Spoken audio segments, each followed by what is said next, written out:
신앙인가? 우리의 신앙을 점검하는 점검 시리즈 설교, 오늘 마지막 설교 제목은 좁은 문인가 넓은 문인가입니다. 예수님은 우리 앞에 두 개의 문, 두 개의 길이 있다고 말씀을 합니다. 좁은 문과 넓은 문, 그리고 좁은 길과 넓은 길입니다. 좁은 문은 우리를 생명으로 인도하고 넓은 문은 우리를 멸망으로 인도한다고 하시며 좁은 문으로 들어갈 것을 명령하시고 권유하십니다.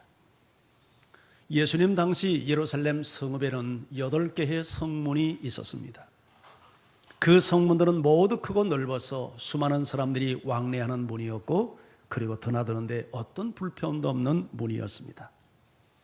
그러나 이 성문들은 성읍의 안보를 위하여 낮 시간은 개방을 하지만 밤이 되면 문을 닫습니다. 불가피한 일로 성읍을 출입해야 될 사람을 위해서 작은 비상문을 만들었는데, 그 문은 바늘문이라고 하는 아주 좁은 문이었습니다. 이 문은 말을 타거나 짐을 가지고는 출입할 수 없는 문이었습니다. 겨우 한 사람이 고개를 숙이고 드나들 수 있는 문이었다고 합니다. 예수님께서 좁은 문으로 들어가라고 말씀을 하셨을 때 어쩌면 이와 같은 문을 연상하시며 하셨던 말씀일 거라고 생각이 됩니다. 좀 더 구체적으로 그렇다면 이 넓은 문은 어떤 문인가에 대해서 한번 살펴보겠습니다. 자, 우리 13절 말씀을 같이 한번 읽어볼까요? 시작. 멸망으로 인도하는 문은 크고 그 길이 넓어 그리로 들어가는 자가 많고. 넓은 문의 특징은 두 가지입니다. 첫째는 크고 넓어서 그곳을 드나드는 사람이 많다는 것입니다. 그런데 이 넓은 문은 안타깝게도 멸망으로 인도하는 문이라고 말씀을 합니다. 여러분, 문이 크고 넓다는 것은 어떤 제재도 어떤 불편함도 없이 통과할 수 있는 문입니다. 한마디로 주님을 따르고 주님을 믿고 주님을 따르는데 어떤 불편도 제약도 포기해야 될 것도 없이 내가 소유하고 누리고 내가 욕망하는 것을 다 간직하며 드나들 수 있는 문, 그렇게 주님을 따를 수 있는 문이 곧 넓은 문입니다. 그러나 이 길은, 이 문은 참된 문이 될 수 없습니다. 우리가 참신앙의 길은 주님을 따르기 위해서 장애가 된다면 가족도 버릴 수 있고 내 생명도 내어놓을 수 있고 내 소유도 버릴 수 있는 것이 참으로 참신앙을 갖는 제자의 길이건데, 우리가 내 욕망하고 소유하고 싶은 것을 다 간직하며 주님의 길을 따른다는 것은 이건 무리가 가는 길이지 참 제자가 가는 길은 아닌 것이죠. 그러나 사람들은 좁은 문이 아닌 넓은 문을 선호합니다. 주님을 따르고 구원은 받고 싶지만 어떤 포기도 희생의 대가도 지불하고 싶지 않는 욕망이 있기 때문입니다. 이런 종교들을 사람들은 선호하고 이런 종교는 전도하지 않아도 사람들이 몰려듭니다. 제가 굳이 어떤 종교라고 말하지 않아도 여러분들이 대충 짐작하는 그런 종교가 떠오를 것입니다. 그러나 예수님은 그 넓은 문의 마지막은 멸망으로 인도하는 길이라고 말씀을 합니다. 자, 그렇다면 두 번째, 이 좁은 문은 어떤 문일까요? 자, 오늘 예수님은 13절, 14절에서 이렇게 말씀합니다. 화면을 통해서 같이 한번 읽을까요? 시작. 좁은 문으로 들어가라. 생명으로 인도하는 문은 좁고 길이 협착하여 찾는 자가 적음이라. 좁은 문에 대해서도 두 가지 진단을 하십니다. 일단은 이 길은 좁고 협착해서 찾는 이가 작다는 것입니다. 불편하기 때문입니다. 그러나 이 좁은 문은 생명으로 인도하는 문이라고 말씀을 하십니다. 그렇다면 좁은 문으로 들어간다는 것은 구체적으로 어떻게 하는 것을 의미할까요? 그 첫 번째는 말씀대로 행하는 것을 의미합니다. 여러분, 오늘 13절, 14절은 5장에서 7장까지 이어지는 산상수훈의 결론에 해당하는 말씀입니다. 예수님은 마태복음 5장에서 7장으로 이어지는 긴 설교 산상수훈을 통해서 참신앙의 사람이 갖춰야 될 제자의 성품은 어떠해야 되며 제자의 삶은 어떠해야 되는가에 대해서 긴 설교를 하셨습니다. 그리고 결론으로 와서 그러기에 너희가 좁은 문으로 들어가야 된다. 그런데 여기서 좁은 문은 앞에서 말씀하신 것을 행하라는 뜻입니다. 예수님은 말씀대로 행하는 것의 중요성을 강조하기 위해서 이 좁은 문을 말씀하신 이후에 이렇게 말씀합니다. 주여 주여 하는 자마다 다 천국에 들어가는 것이 아니요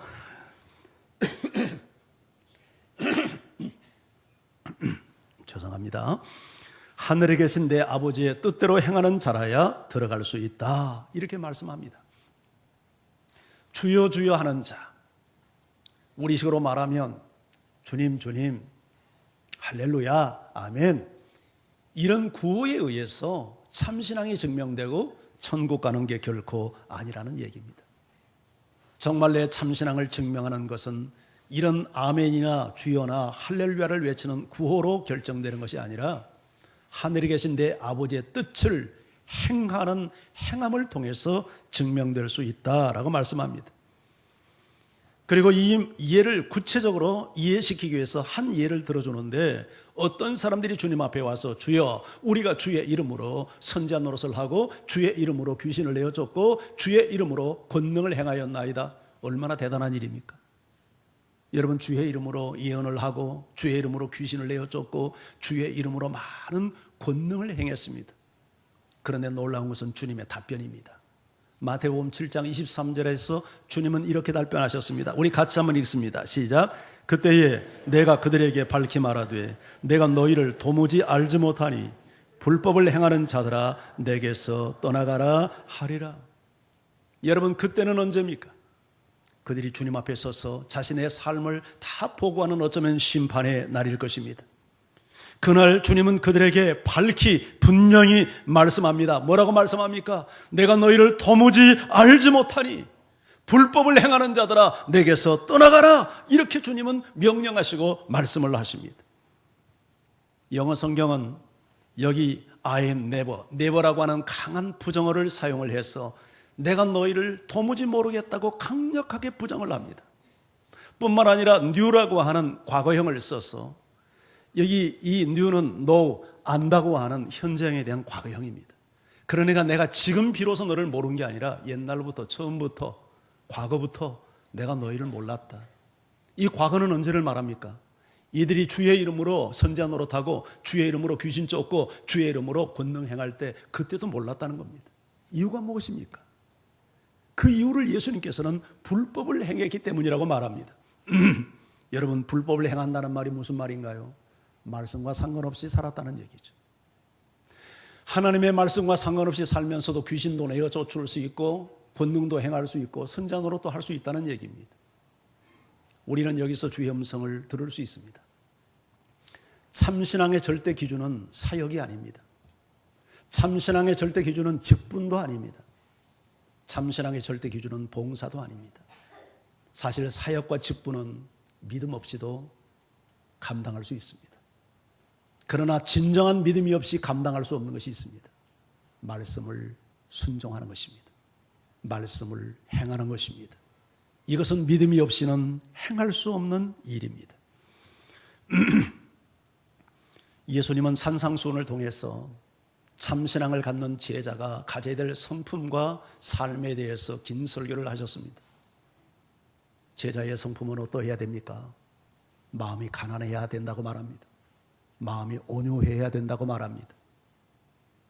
죄를 보면 애통할 줄 알고 하나님의 거룩한 의에 줄이고 굶주릴 줄 알아야 된다고 말합니다. 여러분, 그렇게 살고 있습니까? 쉬운 일이 결코 아닙니다. 그런가 하면 너희 의가 서기관과 바리새인보다 낫지 아니하면 결코 천국에 들어가지 못하리라 말씀하십니다. 너희가 살인하지 말라, 간음하지 말라 하는 말을 들었으나 나는 너희에게 말한다. 형제를 보고 마음에 미워하는 마음을 품으면 벌써 살인한 자요, 이성을 보고 음욕을 품는 자는 벌써 간음한 자다. 여러분, 자유하십니까? 완전하십니까? 우리 그렇지 못합니다. 누군가가 내 오른편 뺨을 치면 왼편도 돌려대라. 너를 고발하는 자가 속옷을 갖고자 하면 겉옷까지 벗어줘라. 그렇게 해본 적이 있습니까? 우리 쉬운 일 아닙니다. 내게 구하는 자에게 꾸어주고 내게 꾸고자 하는 자에게 거절하지 말라. 우리는 가능하면 누군가가 나에게 손을 내밀면 거절부터 합니다. 내 이웃을 사랑하며 너를 박해하는 자를 위해서 기도하라. 우리는 미워하지 않는 것도 큰 성자라고 생각합니다. 그런데 원수를 사랑하고 박해하는 자를 위해서 기도하라고 말합니다. 그렇게 행해 본 적이 있습니까? 쉬운 일 아닙니다. 누구인가를 향해서 구제 손길을 펼 때 네 오른손이 하는 것을 왼손도 모르게 네 자신도 망각할 정도로 은밀히 행하라. 사람에게 보이기 위해서 기도하지 말고 보이기 위해서 금식하지 말고 은밀한 중에 보시는 하나님을 향해서 해라. 너는 네 보물을 하늘에 쌓지 땅에 쌓지 말고 하늘에 쌓아라. 여러분, 너 자신만을 위해서 재물을 사용하지 말고 하나님을 위해서, 하나님의 기쁨을 위해서, 주의 나라를 위해서 재물을 쓰라는 이야기죠. 너는 형제를 비판하지 말라. 왜냐하면 네가 비판하는 형제에 대한 비판으로 네 자신도 비판을 받기 때문이다. 너는 구하고 찾고 두드려라. 지속적으로 중단 없이 기도하라는 말입니다. 여러분, 이것이 천국 백성 제자의 삶이라고 이야기합니다. 어느 것 하나 수월한 게 없습니다. 어떻게 보면 주님의 말씀 하나하나는 숨이 막힐 정도로 우리에게 버거운 명령들이 분명합니다. 그래서 좁은 길입니다. 그래서 많은 사람이 찾지 않는 길입니다. 영을 거스리는 육체의 본성의 입장에서 보면 이것은 도저히 우리 힘으로는 감당하기 힘든 좁은 문입니다. 자기를 부정하고 자기를 포기하지 않고는 갈 수 없는 길입니다. 그래서 찾는 이가 적습니다. 그런데 주님은 이 좁은 문으로 들어가라고 말합니다. 왜냐하면 바로 이것이 생명의 문이요 생명의 길이기 때문입니다. 예수님은 계속해서 말씀을 따라 사는 것이 얼마나 중요한지를 강조하기 위해서 산상수훈 최후의 결론으로 한 예화를 더 들어줍니다. 말씀을 듣고 행하지 않는 사람은 마치 모래 위에 집을 짓는 어리석은 건축자와 같다면 말씀을 듣고 행하는 사람은 반석 위에 집을 짓는 지혜로운 건축자와 같다라고 말합니다. 이 두 사람의 집이 어떻게 다른지 평상시에는 구분이 되지 않습니다. 그런데 이 두 집의 차이는 인생의 위기가 찾아오고 시련이 찾아오고 시험이 찾아오면 다 정체가 드러납니다. 어떤 사람들이 집을 짓습니다. 어떤 집이 얼마나 견고한 집이고 부실한 공사인지는 평상시에는 모릅니다. 장마가 지고 홍수가 지고 그래서 이제 축대가 무너져 내릴 때 여러분 부실 공사들은 다 무너져 버립니다. 그러나 견고한 집들은 이런 상황에서도 견고하게 여러분 그 집을 지키는 것처럼 평상시에는 내 신앙이 참 신앙인지 내가 정말 제자의 길을 바로 걷고 있는 사람인지 잘 분별되지 않지만 인생의 위기, 인생의 시련, 인생의 시험이 닥치면 그때는 우리의 신앙의 현주소가 드러난다는 거예요. 밝게 드러난다는 거예요. 말씀을 듣고 행하지 않는 사람, 주여 주여 하는 사람, 이런 사람은 인생의 시련과 시험이 닥쳐오면 신앙의 집이 다 와르르 무너져 흔적도 사라져버립니다. 믿음의 흔적이 다 사라져버려요. 저 사람이 과연 믿음의 사람인가? 이렇게 생각할 정도로 믿음의 흔적이 다 사라져버린다는 거예요. 그러나 말씀을 듣고 그 말씀을 자신의 삶에 늘 적용하는 삶을 살아왔던 사람은 바로 인생의 시련과 위기와 시험 앞에서 빛나는 자기의 신앙을 드러낸다는 거예요. 증명해낸다는 거예요. 할렐루야. 이것이 산상수훈의 결론이고 그 적용의 출발점에 너희가 좁은 문으로 들어가라 이렇게 말씀을 하고 계신 거예요. 그래서 이 좁은 문으로 들어가라는 말은 말씀을 이제 순종하라는 거예요. 이 주옥 같은 말씀, 산상수훈, 하나님을 믿지 않는 사람들도 다 예수님의 산상수훈 앞에 탄복하고 무릎을 칩니다. 그러나 감동받는 것이 믿음이 아니에요. 할렐루야가 믿음이 아니에요. 그것을 내 삶에 적용하지 않는다면 그것은 모래 위에 집 짓는 것이 되고 만다고 말씀을 하신 것입니다. 그런데 이 말씀을 내 삶에 적용하기 위해서는 부단히 내 자신과의 싸움을 싸워야 합니다. 내 욕망과 싸워야 되고 내 자존심과 싸워야 되고 이 이기심과 싸워야 되고 여러분 내 자아와 싸우지 않고는 이 좁은 문 말씀을 행하는 길을 걸어갈 수 없습니다. 여러분, 우리 신앙생활하면서 우리 경험하지만 몰라서 행하지 못합니까? 형제를 미워하는 마음, 상처받은 것 때문에 털 쓴뿌리가 있어서 그 사람만 보면 속에서 욱욱욱 이런 게 올라옵니다. 자, 나도 모르는 사이에 그 사람 보면 딱 고개가 돌아갑니다. 그런데 기도할 때, 말씀 듣을 때, 이렇게 예배 드릴 때 보면 그러지 말아야지 이런 마음 듭니다. 그런데 돌아서면 또 고개가 돌아갑니다. 이게 우리의 본성입니다. 근데 그렇게 하지 말라는 거예요. 자기와의 싸움을 싸워야 됩니다. 고개를 돌리는 날을 딱 돌려서 그 형제를 바라보고 미소를 짓고 형제여 사랑합니다 손을 내밀고 하라는 거예요. 여러분, 이것이 쉬운 일입니까? 자기 본성을 거스리지 않으면, 자기를 쳐서 복종시키지 아니하면, 이 더러운 이기심과 자존심을 내려놓지 아니하면 그렇게 순종하기 어렵습니다. 그래서 좁은 문입니다. 여호수아 1장 3절에 이렇게 말씀합니다. 같이 한번 읽어볼까요? 시작. 내가 모세에게 말한 바와 같이 너희 밑바닥으로 제가 잘못 읽었네요. 발바닥으로 밟는 것은 모두 내가 너희에게 주었노니. 자, 이 말씀은 누가 누구에게 한 말씀입니까? 여호와께서 여호수아에게 하신 말씀입니다. 뭐라고 말씀했냐면 네 선임 모세에게 약속한 대로 내가 약속한 땅을 다 너에게 줄 거야. 그런데 한 가지 전제가 있어. 네가 밟는 곳을, 네 발바닥으로 밟는 곳을. 이 말이 무슨 말이냐면 네가 내 약속을 믿고 가서 정복한 땅을 내가 너에게 주겠다는 거예요. 내가 모세에게 분명히 약속한 것을 내가 너한테 이미 주었나니, 과거 완료로 이미 미래형이지만 이미 이루어진 것처럼 얘기를 해요. 네가 이 약속의 말씀을 붙들고 가서 순종해서 정복하라는 거예요. 그러면 네 땅 된다는 거예요.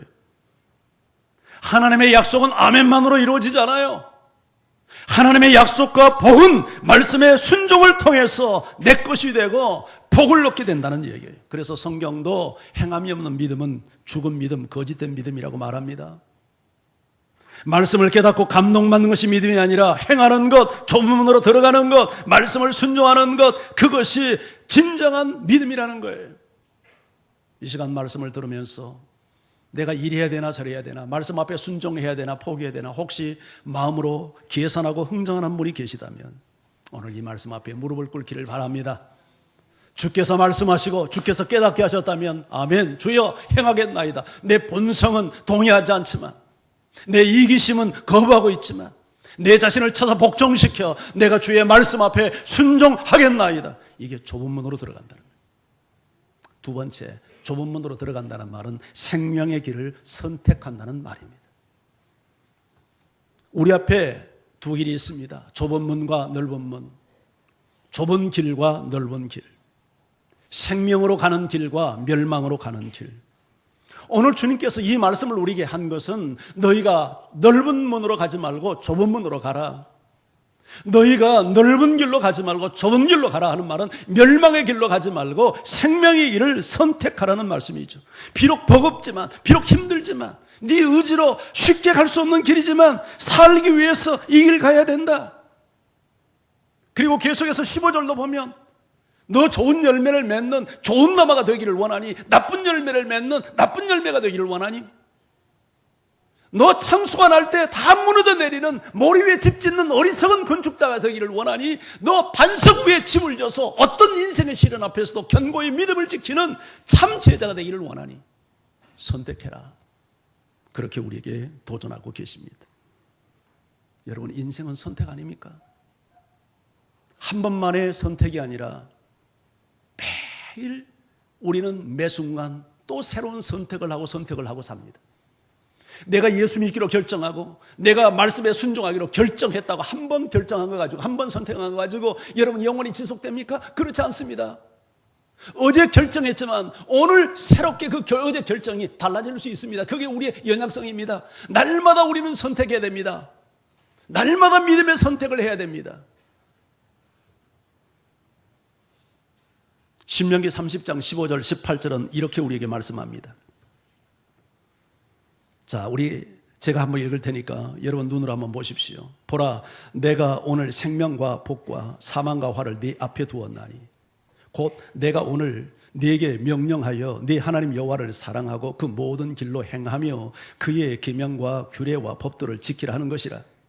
그리하면 네가 생존하며 번성할 것이요 또 네 하나님 여호와께서 네가 가서 차지할 땅에서 네게 복을 주실 것임이니라. 여기까지는 복된 메시지죠. 약속이죠. 자, 그러나 반대 또 선택이 있습니다. 내가 만일 마음을 돌이켜 듣지 아니하고 유혹을 받아 다른 신들에게 절하고 그를 섬기면 내가 오늘 너희에게 선언하노니 너희가 반드시 망할 것이라. 너희가 요단을 건너 차지할 땅에서 너희의 날이 길지 못할 것이라. 자, 너희 앞에 두 길이 있다. 생명의 길과 너희가 이제 사망의 길, 복을 받는 길과 화를 받는 길이 있다. 너희가 어떤 길을 선택하기 원하니? 내가 만약 생명과 여기 이제 복을 선택한다면 너는 여호와를 사랑하고 그 계명을 지켜라. 그리하면 네가 생존하고 번성할 것이다. 네가 차지할 땅에서 너의 복된 날이 영구할 것이다. 그러나 만약 내가 마음을 돌이켜 다른 우상을 따른다든지 하나님을 떠나면 너는 반드시 망하고 네가 건너가서 얻을 요단 저 건너편의 땅에서 네 날이 길지 못하리라. 하나님은 우리를 인격적 존재로 만드시고 우리에게 선택의 권한을 주셨습니다. 그러나 그 선택에 대한 결과에 대한 책임도 우리에게 요구하시는 것입니다. 바른 선택을 한 자에게는 생명과 복이, 그릇된 선택을 하는 자에게는 화와 저주가 임할 것이라고 말씀을 하신 것입니다.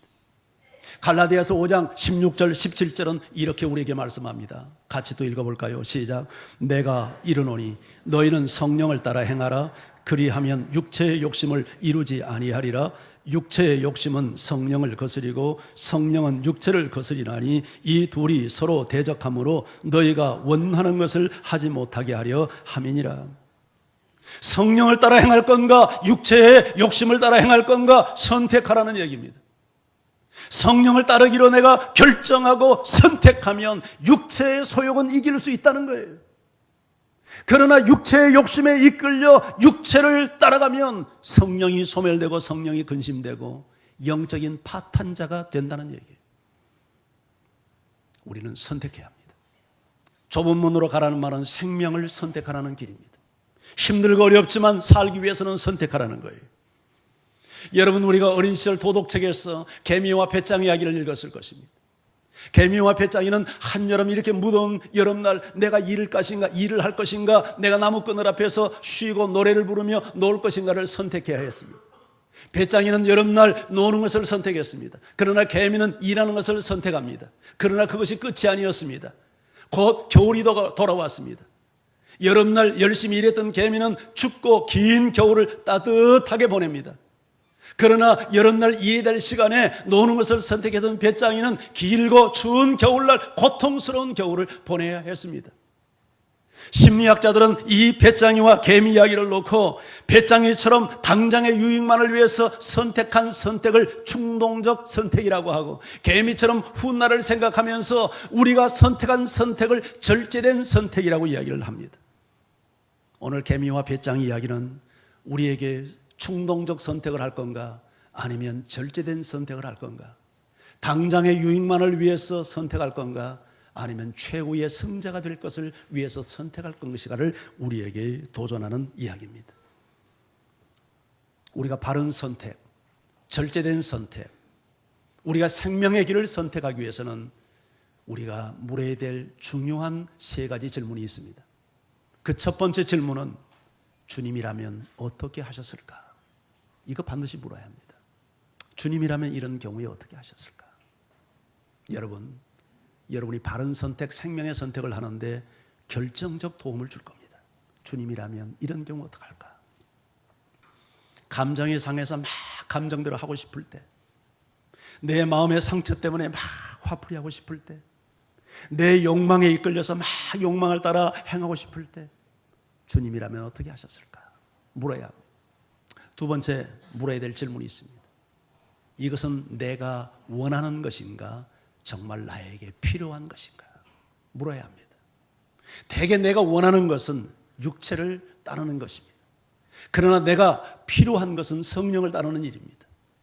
내가 원하는 것인가, 내가 필요로 하신가를 우리가 진지하게 주님 앞에 물을 줄 알아야 됩니다. 그리고 세 번째 질문이 있습니다. 이것은 당장의 유익인가 아니면 훗날의 유익인가? 대체로 보면 대개 당장의 유익은 욕망을 따르는 유익입니다. 선택입니다. 그러나 훗날을 위한 선택은 대개 보면 여러분 먼 훗날은 이건 정말 우리의 진정한 승리를 위한 선택이 될 때가 참 많습니다. 시골 학교지만 명문 학교로 우리에게 잘 알려져 있는 시골의 거창 고등학교가 있습니다. 목사님이 세운 미션 스쿨인데요. 여기는 직업 선택의 10계명이라는 것을 학생들에게 가르친다고 합니다. 그 10가지는 이렇습니다. 월급을 많이 주는 것보다 적게 주는 곳으로 가라. 둘째, 내가 원하는 것이 아닌 나를 필요로 하는 곳으로 가라. 셋째, 승진의 기회가 많은 것보다 승진의 기회가 적은 곳으로 가라. 넷째, 모든 조건이 갖춰진 것보다 처음 시작하는 곳으로 가라. 다섯 번째, 앞다투어 모여드는 것보다 아무도 가지 않으려는 곳으로 가라. 여섯 번째, 미래가 보장된 것보다 미래가 보장되지 않는 곳으로 가라.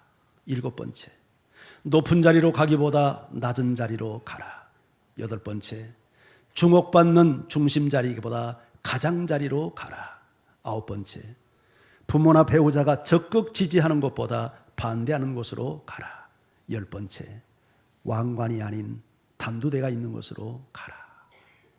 세상의 지혜와 똑똑한 이성을 가진 사람은 절대 선택할 수 없는 가르침입니다. 그러나 이 학교가 목사님에 의해서 세워진 미션 스쿨이라는 것을 전제하면 이게 기독교 정신이 아니면 이러한 가르침을 가르칠 수가 없겠죠. 좁은 문으로 들어가라는 예수님의 말씀을 앞에 놓고 이 계명들을 생각해 보면 이것은 다 진리요 생명의 길입니다. 이런 사람들에 의해서 역사는 바뀔 것이고 이런 사람이 최후의 승자가 될 것입니다. 좁은 문으로 들어가라는 마지막 세 번째 의미는 끝까지 포기하지 말라는 것입니다. 오늘 예수님은 우리에게 좁은 문만 말씀하는 게 아니라 좁은 문을 통과한 이후에 좁은 길이 있다고 말씀합니다. 우리 생각하기에 힘들고 어렵게 좁은 문을 통과했으니 이제는 수월한 넓은 문이 넓은 길이 우리에게 나오겠지 이런 기대를 갖습니다. 그런데 생명의 길은 문도 좁지만 길도 좁다고 말씀합니다.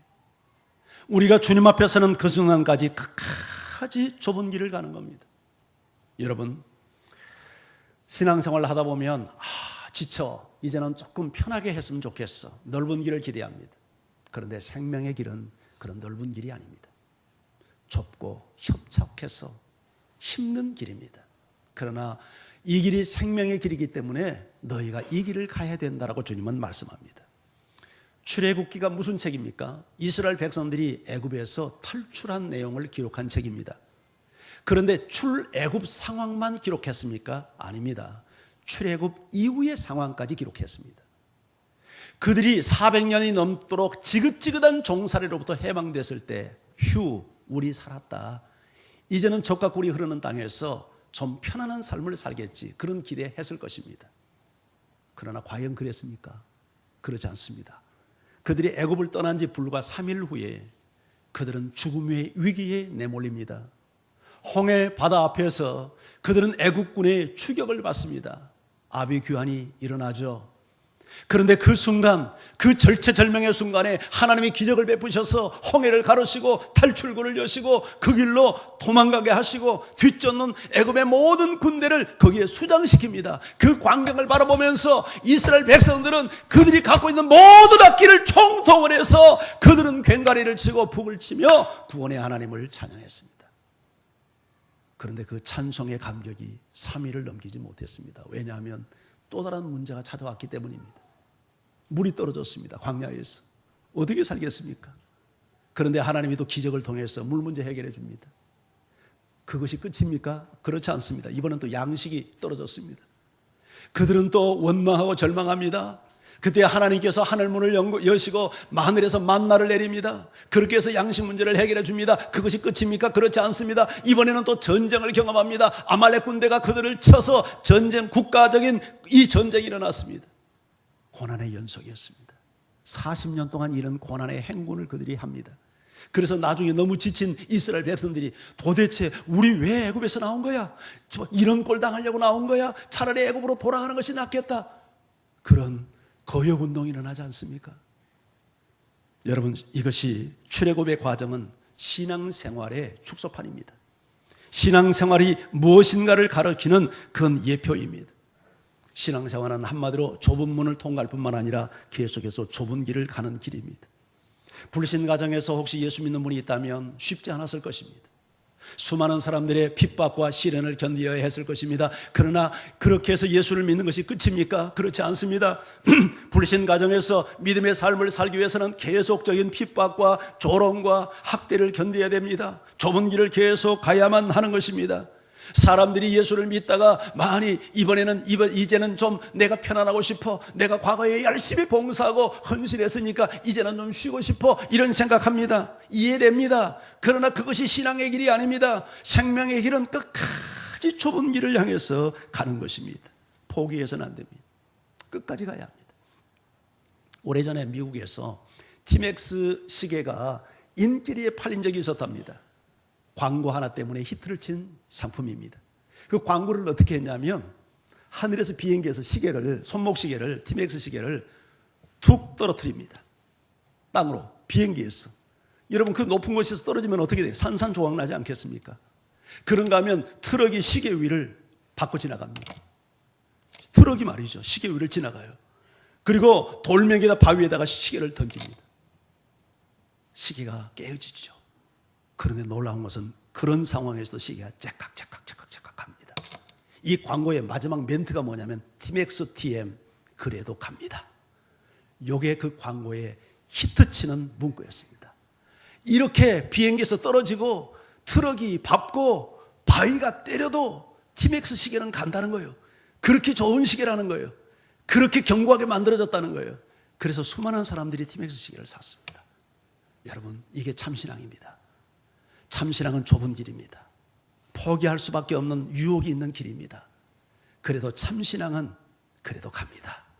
여러분이 이 믿음의 길 끝까지 가는 이런 신앙의, 여러분 참신앙의 제자가 되기를 주님의 이름으로 축원합니다. 교회당도 없고 예수도 모르는 동네에 어느 날 한 전도자가 찾아왔습니다. 놀고 있는 아이들을 불러 모으고 복음을 전했습니다. 얘들아, 우리 앞에는 말이야 두 길이 있단다. 하나는 하나님도 모르고 예수님도 모르고 말씀도 몰라서 지 마음대로 죄짓고 살다가 저 영원한 불구덩이 속에 지옥에 빠지는 길이 있고, 하나님을 믿고 예수님을 믿어서 말씀대로 살아서 그 길은 좁은 길이고 그 길은 힘든 길이지만 그렇게 예수를 믿으면 영원한 천국에 가는 길이 있단다. 자, 너희들 예수 믿고 천국 가지 않을래? 예수 믿을 나이 손 한번 들어봐. 여러 아이들 가운데 두 아이가 예수 믿겠다고 손을 들었습니다. 그 두 아이 가운데 한 아이가 저였습니다. 그리고 그때부터 제가 초등학교 4학년 때부터 교회를 다니기 시작을 해서 우리 동네의 제1호 예수쟁이가 되었고, 우리 동네 제1호 제가 목사가 돼서 오늘 여기까지 오게 되었습니다.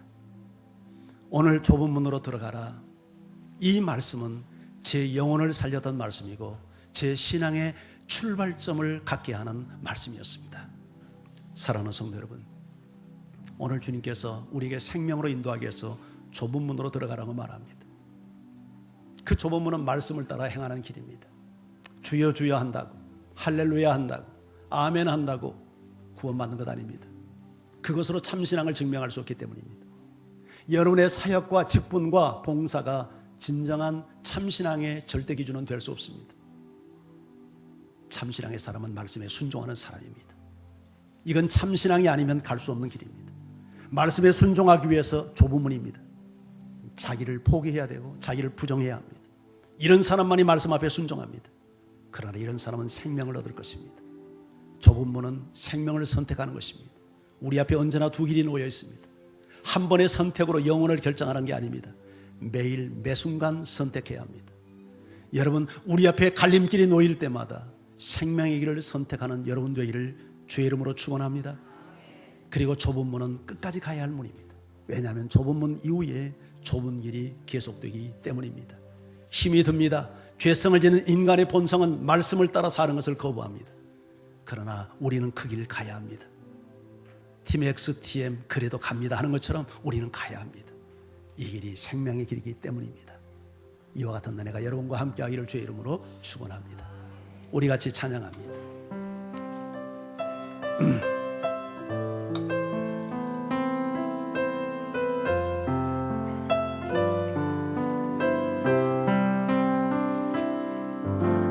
주님 다시 오실 때까지 나는 이 길을 가리라. 좁은 길 나의 십자가 지요 나의 가는 이 길 끝에서 나는 주님을 보리라. 영광의 내 주님 나를 맞아주시니 주님 다시 오실 때까지 나는 일어나 달려가리라. 주의 영광 온 땅과 불에 나는 일어나 노래하리.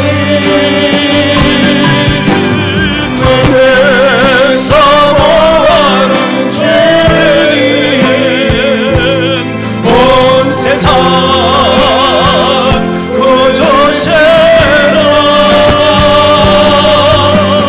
내 사모하는 주님 영광의 왕이시라. 내 사모하는 주 다시 한번 고백해요. 내 사모하는 주님 세상 구주시라.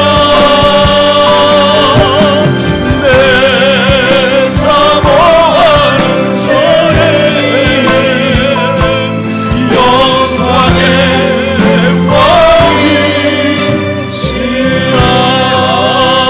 왕이시라. 함께 우리 기도하기 원합니다. 우리 주님은 이 세상 온 인류, 아니 당신의 구주이십니다.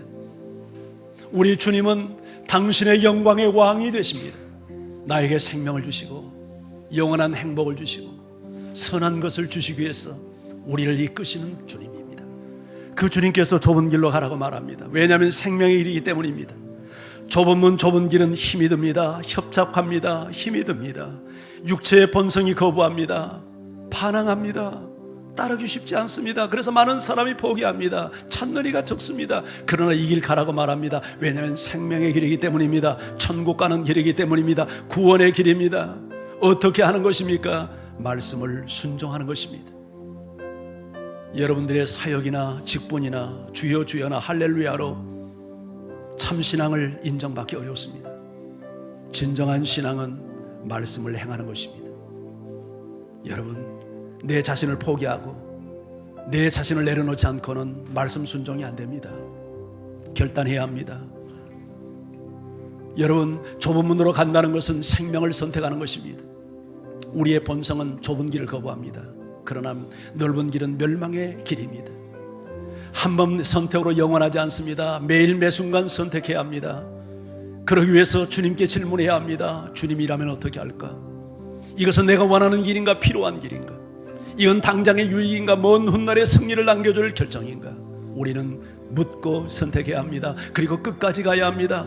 이 길은 진리의 길, 생명의 길이기 때문입니다. 포기해서는 안 됩니다.